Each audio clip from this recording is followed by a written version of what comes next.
Untold Story, Dr. Zulkifli, Joko Widodo asli bukan Jokowi. Jadi Pak Jul melihat apa dari manuver Egy Sujana dan siapa yang diuntungkan dari pertemuan 8 Januari di Solo? Ya rejim Joko Widodo lah. Karena kita dialihkan perhatian terhadap ijazahnya itu. Padahal saya tetap pada satu kesimpulan bahwa yang palsu bukan ijazahnya, Joko Widodonya yang palsu. Ini orangnya. Ini bukan Joko Widodo sebetulnya. Joko Widodo yang sebenarnya bukan dia, gitu. Karena saya temukan satu data dan itu cukup akurat bahwa Joko Widodo yang punya ijazah itu, yang berkacamata, yang berkumis itu alumni SMA Negeri Yogyakarta. Sementara yang SMA 8, SMA Negeri 6 Yogyakarta. SMA Negeri 6 Yogyakarta. Sementara yang palsu ini ngeklaim alumni SMA Negeri 6 Surakarta. Yang jadi presiden. Yang jadi presiden. Padahal SMA Negeri 6 Surakarta saat itu tidak ada, yang ada SMPP, Sekolah Menengah Persiapan Pembangunan itu. Jadi sudah manuver-manuvernya udah tertata dengan baik. Oke. Jadi memang benar ada alumni UGM atas nama Joko Widodo. Ada. Itu lulusan SMA Negeri 6 Yogyakarta. Nah, sekarang dia di mana, nasibnya bagaimana? Terus terang saya belum tahu. Tapi seharusnya itu yang ditelusuri. Siapa ini manusia yang menggantikan Joko Widodo ini? Kan itu persoalan besar buat saya. Gitu loh. Itu yang membuat saya ya harus marah memang. Kok masa sekian banyak orang kok jadi bodoh gitu loh? Bertahun-tahun tidak ada yang memperhatikan ini orang ini siapa? Bayangkan dampak kerusakannya manusia satu ini luar biasa, rusak semua institusi kita. Tidak ada yang baik, gitu.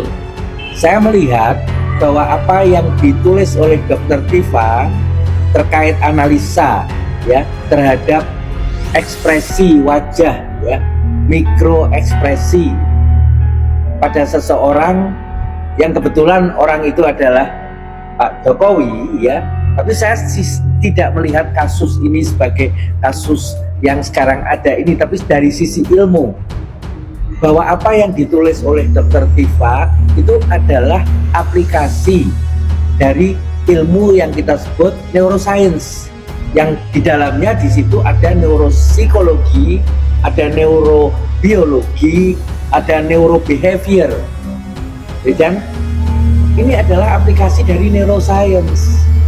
Jadi semua yang disampaikan terkait di sana ada peran otak, bagian otak yang kita sebut bagian prefrontal misalnya, atau bagian otak yang kita sebut sebagai amigdala, yang itu di bawah kesadaran kita akan mengatur atau menampilkan ekspresi atau perubahan wajah di saat hati kita itu ada dalam situasi tertentu. Itu semua adalah berbasis sains, bukan sekedar tulisan yang karena mempelajari atau melihat perubahan wajah berdasarkan fotonya atau bukan, tapi itu semua berbasis ilmu.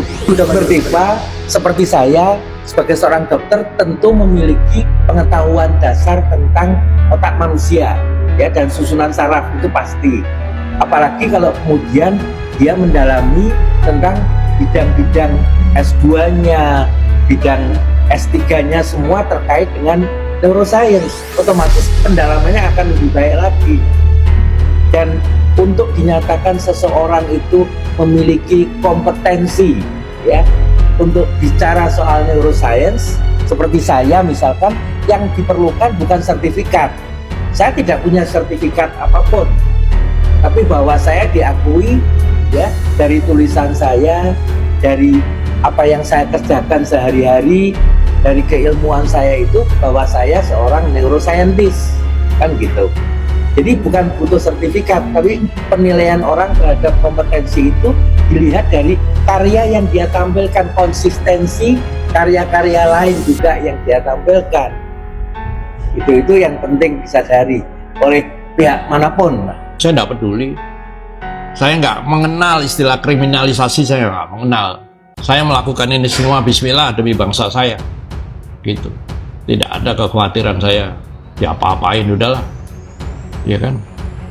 Setiap kita sholat, kita ngomong, sholatku, ibadahku, hidup dan matiku hanya karena Allah. Sudah itu aja kita pegang, aman, nggak ada kekhawatiran saya kemana-mana sendiri kok. Menurut Pak Zul akan terbongkar sosok ini sebenarnya siapa? Oh harus. Data-data di tempat saya dan teman-teman sudah mulai lengkap tentang makhluk ini kan. Apa misalnya? Jaringan Boyolali, Partai Komunis Cina, ini semua ada sudah. Udah kelihatan, bukan gosip loh. Ini bukan, saya tidak pernah ngomong tanpa data. Semua ada datanya, ada kesaksiannya. Lengkap. Gitu. Makanya saya pernah bertanya nih sama semacam ya pejabat, pernah jadi pejabat di institusi intelijen. Saya tanya, kok bisa begini? Apakah masih ada intelijen kita? Apakah mereka cuma sebagai pegawai kantor Intel? Saya sampai ngomong begitu, saking marahnya saya. Masa begini? Saya orang awam, saya bukan siapa-siapa, bisa membuka ini kok. Dengan adanya tawaran lobby-lobby, artinya mereka sudah mulai terpojok. Saya kira seperti itu, Bang. Tapi bagi saya, Bang, itu saya sudah terlalu basah, Bang, masuk ke kasus ini. Apalagi ini, Bang. Ini, Bang. Terus saya kalau menarik diri dan minta sama Jokowi ini, terus saya tarik edar lagi dari peredaran yang sudah menjadi pengetahuan publik. Dan ini sudah ribuan dan berjalan terus ini pengetahuan ini. Jadi kalau saya harus minta maaf, menarik semua, betapa hinanya Rismon Hasilon Sianipar itu. Lebih baik mati daripada dicap pengkhianat seumur hidup saya. Sementara hidup saya sudah hampir 50 tahun. Bisa jadi hidup saya cuma berapa kalender lagi. Dan saya harus mengakhiri hidup saya menjadi dilabel oleh 280 juta orang menjadi pengkhianat. Bagi Rismon Sianipar, peluang pintu maaf tertutup? RJ boleh, ya. Restoratif justice boleh, SP3 boleh, silahkan. Tapi on one condition, syarat mutlak, yaitu Pak Jokowi meminta maaf kepada rakyat. Kalau hanya sampai sarjana muda dan itu sesuai dengan barang bukti yang disita oleh Polda Metro Jaya yang diungkapkan di sidang KIP bahwa barang bukti yang kami sita adalah transkrip nilai sarjana muda untuk keperluan yudisium sarjana muda. Ya kalau Pak Joko Widodo sampai sarjana muda saja, tidak sarjana penuh, minta maaflah kepada rakyat. Ya, minta maaf, saya yakin jutaan, bahkan mungkin 280 juta akan minta memaafkan Pak Jokowi, dan disitulah restoratif justice sesungguhnya di tingkat nasional dan terjadi rekonsiliasi nasional. Tapi kalau kami disuruh minta maaf, ya kami siap maju ke pengadilan dengan pertanyaan, satu pertanyaan, pastikan Pak Joko Widodo hadir di pengadilan secara langsung, bukan secara Zoom, bukan lewat perantara orang, bukan lewat tulisan yang bermaterai, tapi pastikan Pak Joko Widodo hadir di pengadilan, karena saya yakin sidang itu akan ramai ditonton rakyat. Rakyat akan datang langsung, bahkan media internasional pun akan meliputi. Gitu. Apakah Pak Jokowi akan melakukan itu? Ya harus dong. Data-data yang Pak Jul miliki dan kawan-kawan bisa dibuktikan? Oh bisa, ada saksinya. Kebetulan masih hidup para pelaku-pelakunya. Iya kan? Yang terlibat masih hidup. Terlibat dalam proses-proses ini kan, yang mereka kaget juga ya. Satu contoh, Denny Iskandar kan kaget juga dia, loh kok bisa begini ya? Gitu. Orang dengan bukan pemilik ijazah bisa disahkan, kan gitu. Masih ada semua. Dan kebetulan, ya saya tidak tahu ini, mudah-mudahan ini memang petunjuk, saya kenal baik dengan mereka. Mereka bisa cerita, tapi tidak semua orang seperti saya berani membuka begini kan. Saya juga harus lindungi sumber-sumber saya, karena mereka juga, ya saya harus hargailah prinsip hidup mereka pengen aman, kayak gitu. Data yang Pak Zul miliki bersama kawan-kawan sudah masuk ke negara juga? Nggak ada gunanya masuk ke negara. Tidak ada gunanya, karena mereka sudah memasang orang-orangnya di institusi-institusi negara. Nggak ada gunanya. Bisa hilang data saya kalau sampai ke mereka. Nggak ada gunanya. Berarti Pak Zul sangat pesimis. Bukan pesimis. Pasti ada jalan. Pasti ada jalan. Kita sudah menemukan jalannya, sudah ada. Tapi kan kapan dilakukan dan bagaimana melakukan kan tidak bisa dibuka ke publik. Pasti dong ada jalan. Dan di sejarah mengatakan kekuatan kecil bisa mengalahkan kekuatan besar. Kita tidak boleh pesimis. Kekuatan apa yang akan Pak Zul gunakan? Ya kekuatan orang-orang yang berpikir bangsanya, menyelamatkan bangsanya, itulah. Dan saya sangat pribadi sekali dengan mereka. Sangat pribadi. Saya tahu. Ya misalnya mohon maaf, tadi saya sebut Egy. Saya sangat kenal kan Egy. Tapi kan ada orang yang tidak seperti Egy yang saya kenal juga kan. Ada. Berapa banyak yang sefrekuensi dengan Pak Zul dan seberapa besar kekuatan? Tidak banyak sih, tapi buat saya tidak penting jumlahnya. Tapi komitmennya yang penting buat saya. Kita dikenai pasal yang bukan main-main. Pasal 32 dan pasal 35 Undang-Undang ITE yang tuntutannya sampai 12 tahun. Kita tahu ya ancaman untuk para koruptor sama maling uang rakyat aja nggak setinggi itu. Jadi dengan pasal berlapis-lapis seperti ini, saya meminta kepada Pak Jokowi konsisten dengan perkataannya, datang ke pengadilan. Kalau tidak, restoratif justice, SP3, dan Bapak minta maaf ya kepada rakyat Indonesia dan meminta anak Anda, Gibran Rakabuming Raka, yang tak punya ijazah SMA, baik dalam maupun luar negeri, dan memodalkan surat keterangan keterangan puskesmas atau keterangan RT RW itu untuk mundur, tarik semua keluarga Anda dari sistem perpolitikan Indonesia. Berat kali Bang syaratnya. Ya, Berat kali syaratnya. ya memang harus seperti itu. Karena apa Bang? Ya, Indonesia ini udah terlalu buruk loh Bang. Kalau mereka nggak sadar berarti memang agak kurang waras ya. Agak kurang waras menurut saya. Bayangkan ya, Indonesia ini penuh banyak jutaan orang pintar, orang cerdas, tetapi kita harus memiliki pemimpin nomor 2 di Republik ini yang cuma modal surat keterangan. Itu waras nggak sih kita kalau kita diam? Bagi saya nggak waras kita itu. Harusnya lebih banyak lagi buku yang mengupas tentang Gibran ini. Harus lebih banyak lagi penulis, peneliti yang berani untuk mengupas tentang Gibran ini. Kalau masih takut, berarti kita nggak demokratis.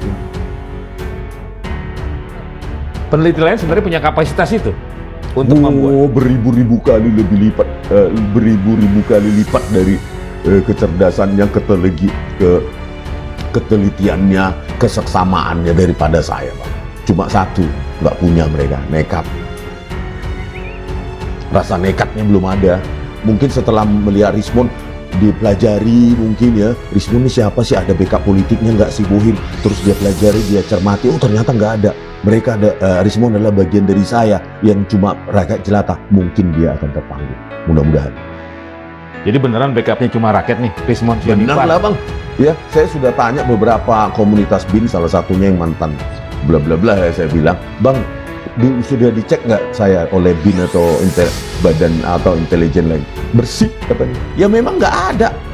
Kalau masalah duit ya PPATK sudah bisa lah membuka rekening saya, atau pergerakan saya selama ini kepada siapa saja pasti sudah dimonitor day by day. Bagi publik, apa kepentingannya dibukanya sosok ini sebenarnya? Ya karena dia yang sudah melakukan, dan saya tadi menyampaikan dampak kerusakannya itu yang luar biasa. Kita dihancurkan ini. Ada dua hal ya, menghancurkan satu negara, kuasai ibu kotanya dulu. Menghancurkan satu bangsa, manipulasi sejarahnya. Dan ini Jakarta, tempat situs-situs sejarah kemerdekaan kita, hilang nanti sebentar lagi. Kita dipindahkan ke Kalimantan. Kalau melihat pergerakan di Solo akhir-akhir ini, Pak Zul melihatnya seperti apa? Sebentar lagi hilang ini.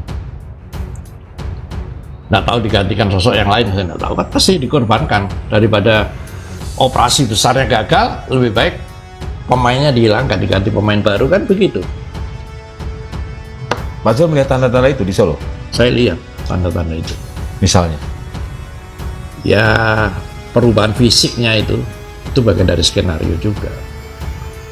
Dalam kurun waktu pendek loh, setelah dia tidak menjabat, dan sekarang bagaimana? Bukan AI itu asli itu, perubahan fisiknya itu. Kan kita tidak tahu, ini bagian dari skenario juga, kita tidak tahu. Ada skenario alternatif yang mereka siapkan, dan itu kita harus jeli melihatnya. Jangan fokus kita ke Solo terus. Kemana lagi? Ya, saya tidak bisa buka di sini, tapi yang jelas kita tidak bisa konsentrasi hanya urusan Solo. Tidak bisa. Mungkin skenario akan berubah, bergeser ke sosok lain atau ke tempat lain. Saya sedang cari tahu. Akan ada epicentrum baru. Iya, akan ada itu. Epicentrum Solo masih akan bertahan berapa lama lagi menurut Pak Zul? Tahun ini akan selesai, tapi ukuran-ukuran itu sudah kelihatan. Ukuran-ukuran itu sudah kelihatan. Mulai orang ini mulai dikorbankan, mulai dijadikan korban sudah kelihatan. Tidak maksimal lagi sudah. Tidak maksimal lagi. Jadi yang datang seperti Egy ini ya dapat sisa-sisa lah. Dapat sisa-sisanya. Lumayan kan? Dapat sisa tapi kan lumayan.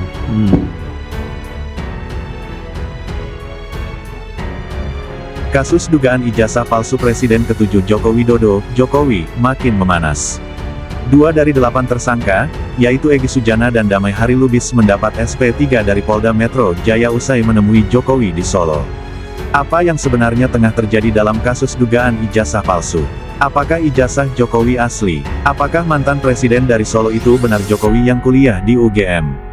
Siapa Jokowi sebenarnya? Seorang dokter dan aktivis Zulkifli S. Ekomei membongkar makhluk ini di podcast Madilog Forum Keadilan TV, tanggal 23 Januari tahun 2026. Jadi memang benar ada alumni UGM atas nama Joko Widodo. Lulusan SMA Negeri 6 Yogyakarta. Ini bukan Joko Widodo sebetulnya. Joko Widodo yang sebenarnya bukan dia. Data-data saya lengkap tentang makhluk ini, ujar dokter Zulkifli S. Ekomei. Dokter Zulkifli S. Ekomei juga mengungkap cerita saat pendaftaran Pilkada DKI Jakarta 2012. Menjelang pendaftaran Jokowi sebagai cagup DKI, pihak DPD PDIP Jakarta sudah curiga dengan ijazah UGM Jokowi. Fotonya bukan foto Jokowi. Beda usia Jokowi dan ibunya hanya 11 tahun.